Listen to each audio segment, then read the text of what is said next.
Joko Tule diberi hadiah yaitu Putri Ratna yang kebetulan putri tersebut punya penyakit seperti kusta dan buta katanya.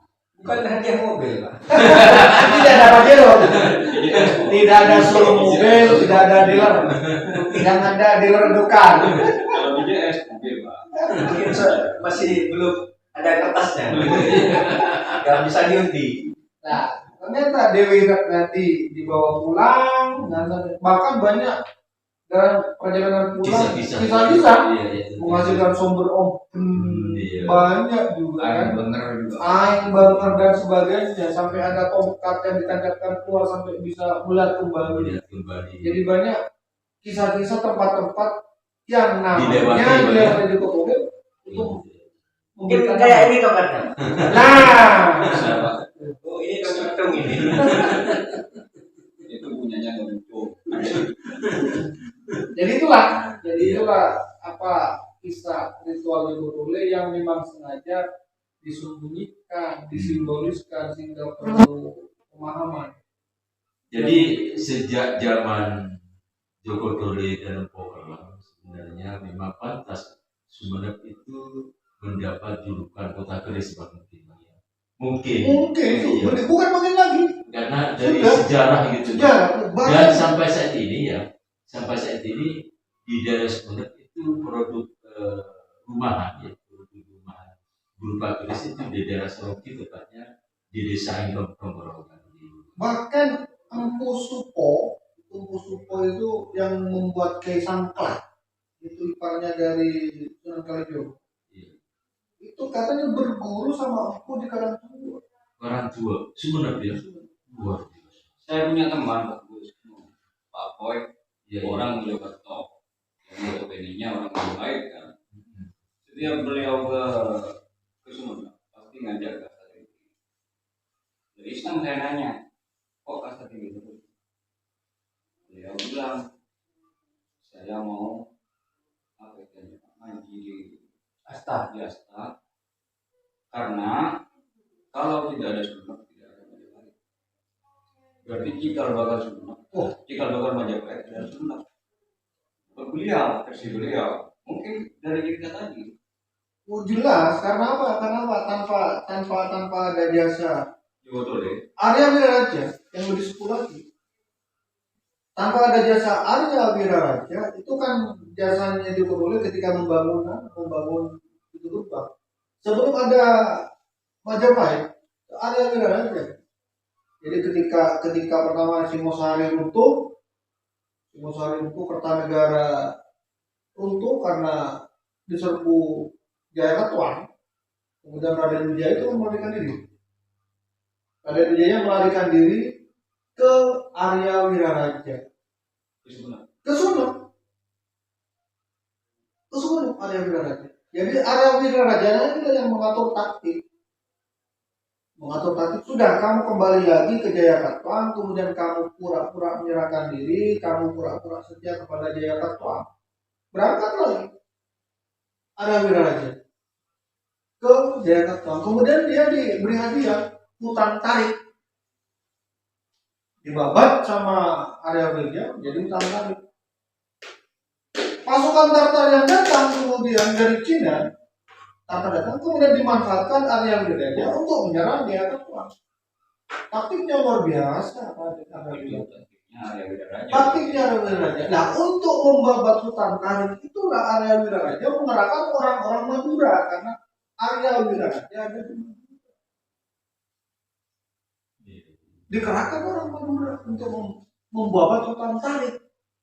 Di hutan tarik itulah orang Madura melihat buah, namanya buah maja, ketika dimakan ternyata pahit. Buah maja dimakan pahit. Nah, kemudian dari kata buah maja yang pahit itulah kemudian jadi hutan tarik itu dijadikan raja Majapahit, dan Raden dia pun menjadi raja yang pertama. Jadi tanpa ada Arya Wiraraja yang mengatur taktik, karena pada waktu itu kan ada bersinggungan 3 kerajaan besar, dari Kublai Khan, dari Cina, Mongol, itu ingin memperluas jajahannya masuk ke Singosari, ke area ke Raden Kertanegara. Kertanegara nggak mau, karena Kertanegara itu pasukan lautnya sangat kuat sekali. Jadi dipotong utusan Kublai Khan, marah Kublai Khan, kembali utusannya, bilang sama rajamu, Singosari tidak mau tunduk di bawah Kublai Khan, Mongol. Pulang dia bawa pasukan yang lebih besar lagi. Nah, sementara di negeri Kertanegara sendiri perang sama desanya Jayakatwang diserbu karena pada waktu itu Kertanegara fokus pada ekspedisi Melayu untuk menaklukkan sekitar raja-raja Melayu. Dikerahkan semua keluarga tentaranya sehingga di kota Raja kosong. Diketahui oleh Jayakatwang, diserbulah kerajaan Kertanegara karena kosong, nggak ekspedisi pada waktu itu. Meninggal terbunuh Kertanegara, Jayakatwang menjadi raja. Lari semua, termasuk menantunya Raden Wijaya. Larinya ke area wilayah di Madura. Disuruh pura-pura menyerah. Orang nyerah, pura-pura tunduk, takluk, patuh, diberi hadiah hutan sawit. Datang pasukan Tartar. Nah, Kertanegara sudah terbunuh. Kamu mau perang siapa? Diadu sama raja. Tartar digunakan untuk menyerang Jayakatwang. Terbunuh Jayakatwang. Setelah itu gantian Raden Wijaya dan Arya Wijaya. Tartar yang diserbu. Sehingga banyak Tartar Sevastagar pas murid Papas. Itu kan sisa pasukan Tartar. Iya, yang di pinggir Pampas itu. Nah, sisa pasukan Tartar yang ada pada waktu ekspedisi ke Majapahit dulu, ke Singosari, ke Kertanegara dulu, tidak ketemu, diserbu oleh Raden Wijaya sama Arya Wijaya, sehingga banyak melarikan diri. Ada yang sampai ke Papas, ada yang sampai ke Kebun Dagang. Itu adalah sisa-sisa pasukan Tartar yang melarikan diri. Ada yang ke Tungke. Iya. Ternyata itu namanya adalah Ketumesike. Isinya diberi nama Tungke. Itu pelarian dari pasukan Tartar. Jadi nampak pengatur taktik perang yang sangat luar biasa. Itu adalah Arya Wiraraja, King Makar Majapahit, Arya Wiraraja. Sangat luar biasa. Madura.